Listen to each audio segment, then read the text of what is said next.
এই দেখেন এগুলি আবার মেলা বড়, এগুলি আর দেখা যাবে না, কিচ্ছু হবে না। ও চাচা, চাচা এদিকে আসেন, এই নেন, এটা আপনারা দিলাম।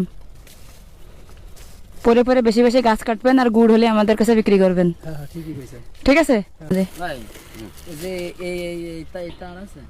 আপনি এখান থেকে নেন, দেন তো বেশি, কয় টাকা লাভে দেবেন, আমাদের 20 টাকা লাভ দেন। কাছে এখন দেখছি 250 টাকা আছে। হ্যাঁ, আপাকে আমি এটা দিই। হুজুরের কাছে 250 টাকা আছে, দেন একটা হুজুরের দেন, 250 টাকা আমাদের দেন। না 20 টাকা, 10 টাকা বেশি আছে। আচ্ছা ঠিক আছে, খুশি ভাই, আপনাকে যাক ঠিক আছে, দিয়ে দিই। এগুলোই দেন আমাকে। মানে আছে 10টা। 10টা আচ্ছা, গুনে দেখেন তো 10টা। সাদা সাদা এটা দেন তো। হ্যাঁ হ্যাঁ নেন, 11টা 12টা মোট। এই নেন। 12টা করে থাকে, মোট 12টা। হ্যাঁ 12টা থাকে, এই 10টা আছে নি। এখন আপনার কেমন লাগতেছে? এই যে সারাদিন গা ঘেমে গেছে, এখন এই যে আমি একবারে 12টা নিয়ে নিলাম, আর সারাদিন